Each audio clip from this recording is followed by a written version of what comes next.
कि मेरी निगाह ने ये कैसा ख्वाब देखा है, जमी पे चलता हुआ माहताब देखा है।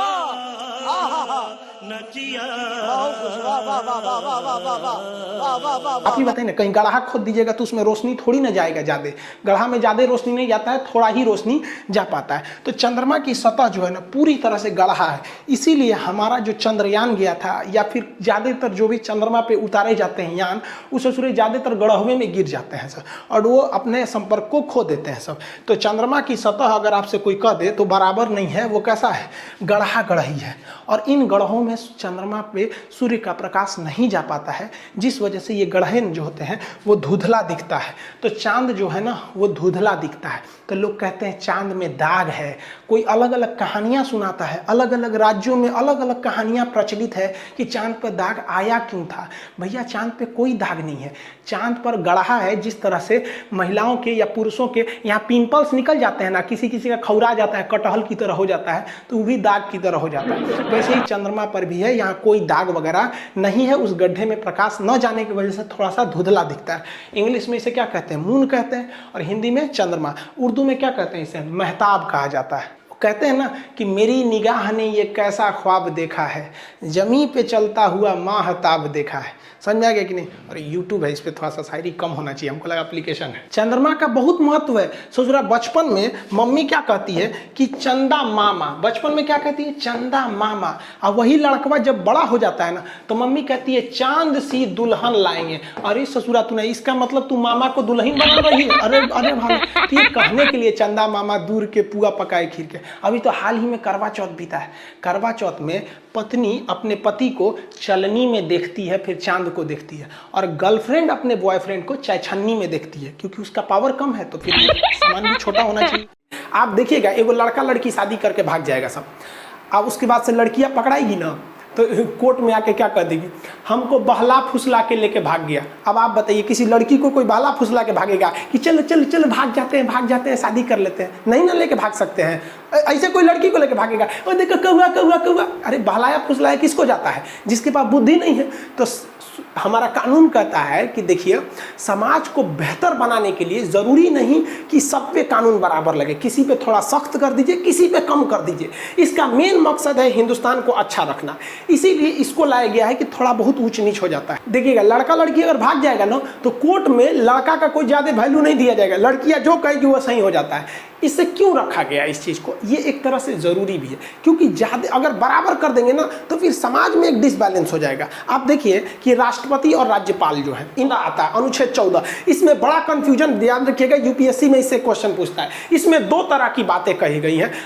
एक कहा गया है कि कानून के समक्ष समानता, यानी कानून के आगे सब बराबर है। इसीलिए कानून पे देखेंगे ना एक पट्टी लगा रहता है, औरत पे तलवार ली रहती है, तराजू कहती है कि हमारे आंख पे पट्टी है। अब तुम आगे राष्ट्रपति हो कि चपरासी हो, ऊंचे जाति के हो, दलित हो, मुस्लिम हो, जैन हो, कोई मतलब नहीं, गलती किया छपाक दे काट देंगे।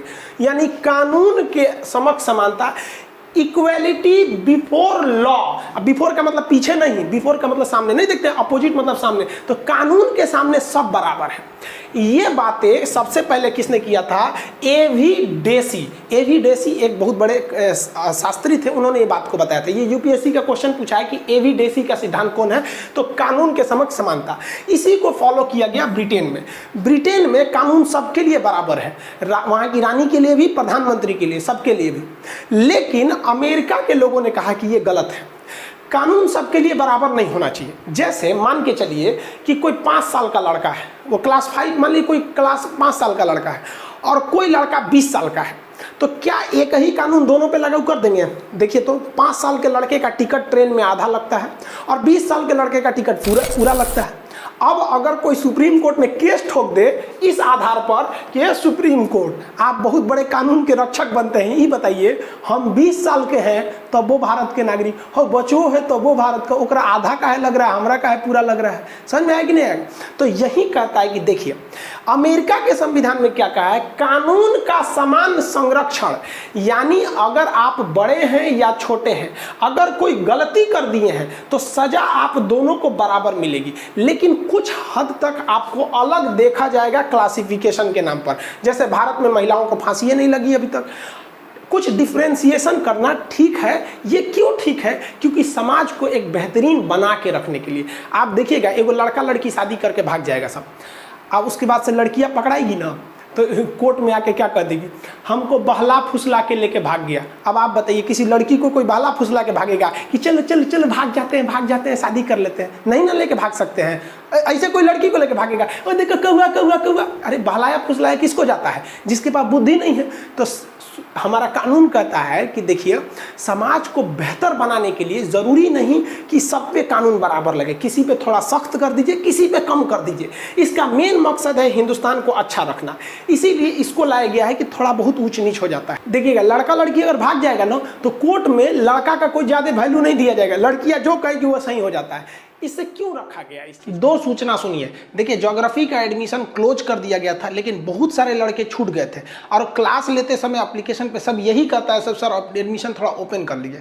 तो ये जो दीपावली आ रही है, तो इसके अवसर पर हम ये ज्योग्राफी का एडमिशन ओपन कर रहे हैं। आप उसमें जाके मिनिमम फी में geography, topography, astronomy, geology total चीज कर सकते हैं, पूरा पोर्शन। उसमें से आप एकदम ग्रुप डी से लेके यूपीएससी तक का कंप्लीट आप देख लेंगे। आप ऐसे भी टॉपिक देख के तो समझते ही कितना है, तो आप उसमें जाके ले सकते हैं। अभी भी उसका एडमिशन फी कितना 200 रखा गया है। पहला सूचना ये, और जल्दी लीजिएगा, ये कभी भी बंद हो सकता है, क्योंकि सर्वर पे ज़्यादा भीड़ नहीं करना है, वरना धीमा चलने लगता है सर्वर। दूसरी बात कि जो लोग कॉल कर करके ऑफिस टीम को परेशान कर दिए कि खान सर से कहिए हमारा थोड़ा सा स्पॉन्सर कर दे, भाई हमने किसी का स्पॉन्सर नहीं करते, हम खुद के बारे में कभी बोलबे नहीं करते, तो आपका कहाँ से बोलेंगे। दूसरा, ये लोग परेशान करते हैं लोग कि सर आप हमारे पास इतने पैसे ले लीजिए, हमारे यहाँ आके पढ़ाइए। भाई हम कहीं नहीं जा सकते हैं, तो इसलिए आप प्लीज़ परेशान मत किया कीजिए। इतना परेशान कर देते हैं लोग कि ऑफिस के नंबर को ऑफ करना पड़ता है, और फिर स्टूडेंट्स को प्रॉब्लम हो। हम यहाँ प्रचार नहीं कर सकते किसी का, और दूसरा हम कहीं नहीं जा सकते, हमें कोई ले नहीं जा सकता। आप कीमत की बात छोड़िए, हिंदुस्तानी है, हमें प्यार से बुलाया जाता है, खरीद तो कोई नहीं सकता है हमें। जिसके रीजन भी है, अगर हमको कोई करोड़ में खरीदेगा तो कल को वो हमारी फीस 200 रुपये तो रखने नहीं देगा, फिर गरीब लड़के मारे जाएंगे। इसलिए आप इसको समझेंगे, एडमिशन जल्दी से लेना होगा जिनको लेंगे, वरना ये फिर बंद हो जाएगा। मिलेंगे नेक्स्ट क्लास में। जय हिंद।